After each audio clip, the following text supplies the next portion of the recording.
ఇంకా వేరే ఇంకా అసలు ఏది బ్యాంక్ అప్పు తప్పితే నాకు వేరే అప్పులు లేవు, అసలు ఉమ్, పర్సనల్ అప్పులు అసలు లేవు. ఉమ్, అది కూడా పెట్టాను పైన, నేను ఒకళ్ళ దగ్గర అప్పు చేశాను నిరూపిస్తూ మొత్తం ఆస్తి రాసిస్తానండి. ఉమ్, పర్సనల్ అప్పులు నేనే. సో అయ్యింది 26లో స్టార్ట్ చేసాము. 2020లో కరోనా వచ్చినప్పుడు ఇబ్బంది వచ్చింది. ఉమ్, అప్పుడు మా ఫాదర్ నేను టేక్ కేర్ చేసుకున్నా అన్నారు.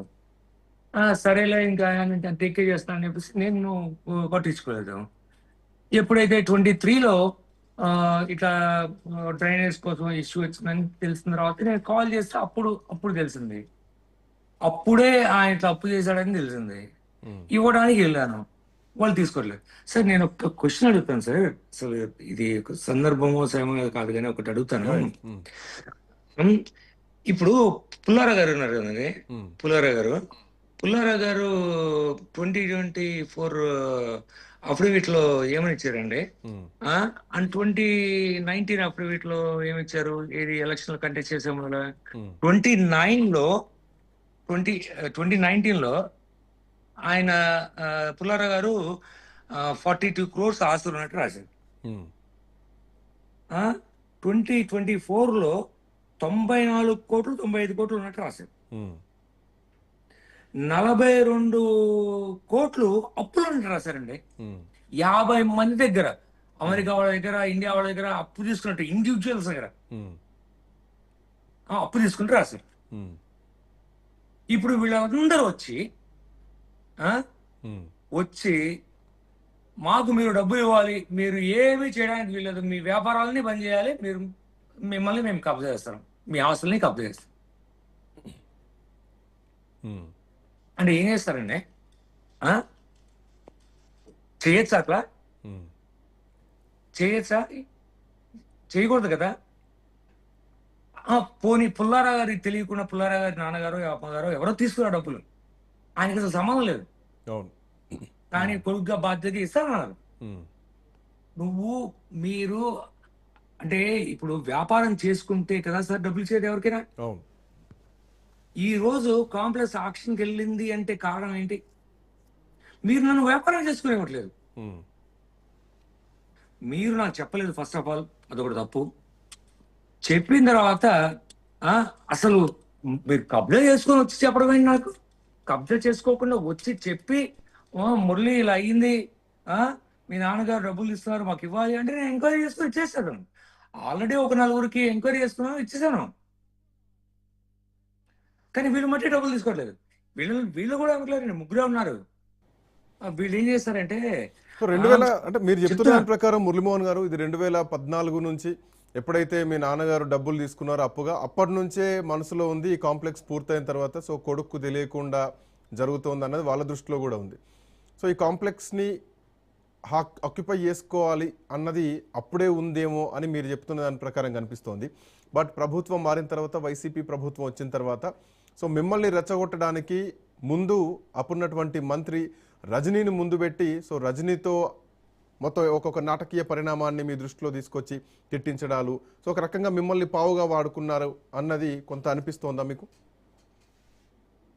పావుగా వాడుకున్నారండి. ఉమ్, ఇది యాక్చువల్గా ఇది 2014 నుంచి కుట్ర జరుగుతుందని నేను గమనించలేదండి. ఉమ్, నేను ఎంత ఇప్పటికీ మన ఊరికి మంచి చేస్తున్నామని ఆలోచించాను తప్పితే ఉమ్, ఆ ఇది కుట్ర జరుగుతుందని నేను గమనించలేదు.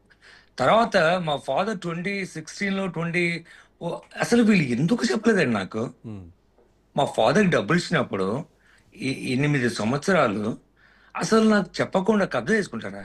ఉమ్, పోనీ అసలు వీళ్ళు డాక్యుమెంట్ చూసారా? అసలు ఏ ఏ ఏ బేసిస్ మీద మా ఫాదర్కి డబ్బులు ఇచ్చారండి? ఉమ్, ఆయన ఓనరా? ఆ ఆస్తి ఎవరు తెలీదా? ఏ బేసిస్ మీద డబ్బులు ఇస్తారు? ఆ, ఉమ్, అసలు ఏ అసలు వాళ్ళు కేవలం అండి ఇది చెప్పాను కదా, ఈ అందరూ వెళ్ళేసి కబ్జా చేసి పుల్లారా గారు మాకు డబ్బులు కట్టండి, మా దగ్గర అప్పు చేశారు 42 కోట్లు అని ఆయన వ్యాపారం చేయకుండా ఆపేశారు అనుకోండి, అప్పుడు ఆయన ఏం చేస్తాడండి? ఉమ్, ఆ? ఎలా కడతాడండి డబ్బులు? ఒకవైపు అమ్ముకోలేడు, ఒకవైపు డబ్బులు కట్టలేడు, ఏం చేస్తాడండి? కోర్టుకి వెళ్ళాలి. కోర్టుకి వెళ్తే కోర్టు ఇచ్చిన వాటిని కూడా పాటించదు. ఉమ్. కోర్టు క్లియర్ గా ఆర్డర్ ఇచ్చింది కదండి, వాళ్ళని వ్యాపారం చేసుకుని అయ్యా. వాళ్ళకి ప్రొటెక్షన్ బట్ ఎందుకు కల్పించండి. లోకేష్ ని కలవడానికి మీకు వచ్చినటువంటి ఇబ్బందులు ఏంటి?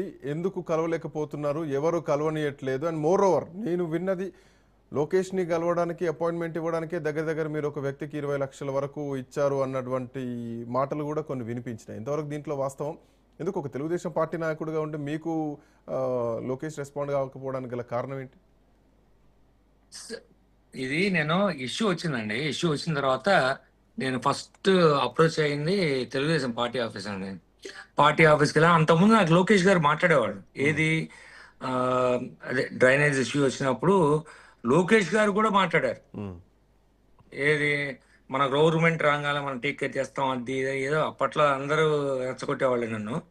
ఆ, రెచ్చగొట్టారు. సో నేను లోకేష్ గారి దగ్గరికి అప్రోచ్ అయ్యి నేను ఒక లెటర్ రాశాను, ఉమ్, పంపించాను. ఆయన ఫోన్ నెంబర్ కూడా ఉంది నా దగ్గర. ఉమ్, పంపిస్తే నో రెస్పాన్స్. ఉమ్, సరే అని చెప్పేసి ఆ, నేను అట్లాంటా వచ్చాను. ఉమ్, ఇది ఒక ఇనాగరేషన్ కోసం, స్టాచ్యూ ఇనాగరేషన్, ఉమ్, సీనియర్ ఎన్టీఆర్ గారి.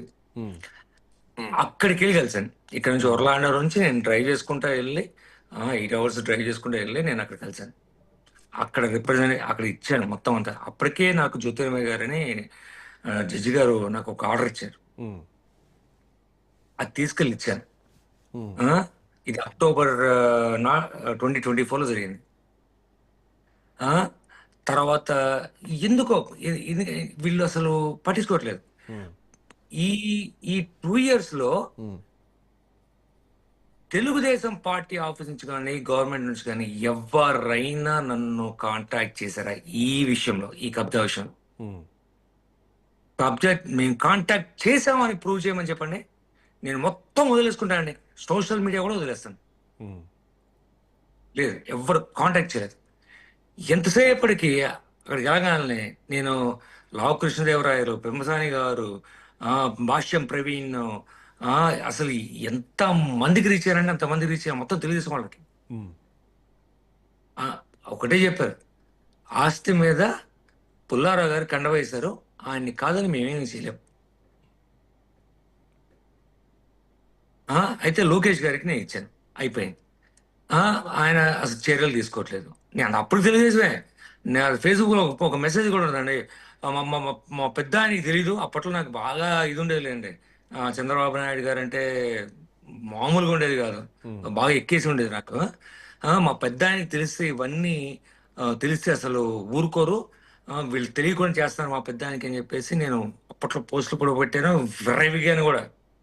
మా పెద్ద ఆయనకి తెలియకుండా చేస్తున్నాడు వీళ్ళు అని. ఉమ్, ఆ, కానీ ఆ తర్వాత పెద్ద ఆయన దగ్గర కలవడానికి అయితే లాస్ట్ ఇయర్ జూన్లో వెళ్తే, మే మేలో ఆ, ఒకళ్ళ ద్వారా నేను అప్రోచ్ అయ్యానమాట.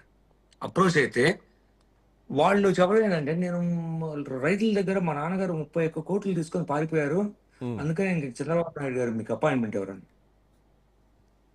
అసలు ఏమని అర్థం ఉందా? ఉమ్, 31 crores,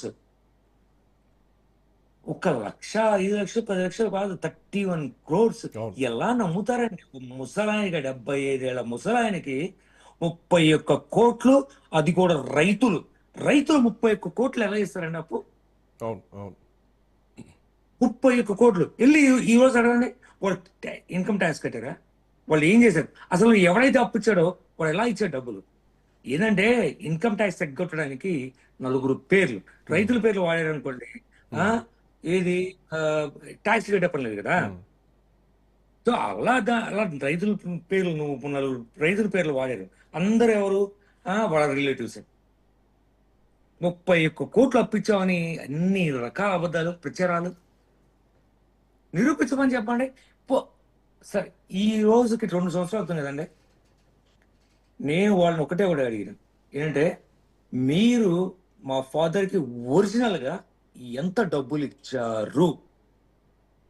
నేను ఫస్ట్ నుంచి అడుగుతున్నాను, ఒరిజినల్గా ఎంత డబ్బులు ఇచ్చారు? వాళ్ళ దగ్గర సమాధానం లేదు. అయినా నన్ను కోర్టుకు వెళ్ళమంటారు. మీరు వెళ్ళచ్చు కోర్టుకి, మా నాన్నకి డబ్బులు ఇచ్చుంటే. ఉమ్, మీరు ఎందుకు వెళ్తలేదు కోర్టుకి? నేను ఇంకా డబ్బులు ఇస్తాను, నేను కోర్టులో కేసేసాను. సో అది జరుగుతుంది.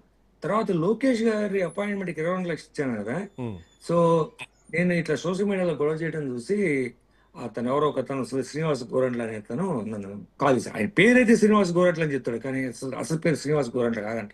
ఆహా. ఆ, ఆ, సమ్ శ్రీనివాస్ ఎర్రగల ఉమ్. తర్వాత వచ్చింది అది ఏది అంత డబ్బులు అయిపోయిన తర్వాత. సో ఆయన కాల్ చేసి ఆ, ఆ, వీళ్ళు ఎవరైతే నా కాంప్లెక్స్ కబ్జా చేశారో ఆయన అపాయింట్ చేశారు. యాక్చువల్లీ ఉమ్. అతనికి ఈ డాక్యుమెంట్లని ఫోటోలు పంపిస్తా, ఆయన ద్వారా నాకు పంపిస్తా. ఆ, ఉమ్. నాకు ఒక నమ్మకం కలిగించారు. ఓహో, వీళ్ళు నమ్ముతున్నారు అంటే ఆ, నేను కూడా నమ్మాలి. అందులో ఏంది, ఆ, ఇంకా లోకేష్ గారు పాలన చూడన్నారు. ఈ సత్యమేవ జయతే అని ఒక లోగో ఉంటుందండి ఆయనది, ఆయన ఫోన్లో. ఉమ్. ఆ, ఇంకా లోకేష్ గారు ఆ, నమ్మాల్సి వచ్చింది అనమాట. మా టీం ఉంది, మేము నలుగురు ఉన్నాము, ఐదుగురు ఉన్నాము, మాకు మా వాళ్ళకి 1,00,000 రూపాయలు ఒక్కసారి 2 లక్షలు ఇవ్వలేదండి. అదేలేండి. ఆ, లక్ష లక్ష లక్ష 2 లక్షలు అలా ఇచ్చుకుంటూ వెళ్ళారు. ఉమ్. ఉమ్. ఉమ్, మొత్తం 22 లక్షలు ఇచ్చాను. ఆ, నాకైతే ఎప్పుడు లోకేష్ గారిని కల్పించలేదు. ఆ, వీళ్ళేమో మందిని ఆధార ఏది ఏవో డాక్యుమెంట్స్ మా దగ్గర తిరగరాసిన నోట్లు ఉన్నాయి, అది ఇది అని పెట్టారు వాళ్ళకి, అదని పంపించాడు. తర్వాత ఈ వ్యక్తి అండి, నేను ఎక్కడుంటున్నానో కూడా నాది స్క్రీన్ షాట్ పెట్టాడండి. నేను ఫస్ట్ ఢిల్లీలో దిగా లాస్ట్ ఇయర్ ఉమ్. ఉమ్. దిగితే ఈ వ్యక్తి నాకు నా లొకేషన్ షేర్ చేశాడండి, నువ్వు పలానా చోట ఉన్నావు అని. ఉమ్. అసలు ఎలా షేర్ చేస్తాడు? ఆ, ఎలా ఎలా షేర్ చేస్తాడు? నన్ను ట్రాక్ చేయాల్సిన అవసరం ఏంటి? నేనేమైనా డ్రగ్ ఇస్టా, ఏమైనా ఏమైనా టెర్రరిస్టా, ఏమైనా బట్ ఫైనల్ గా చేసి పారిపోయారా?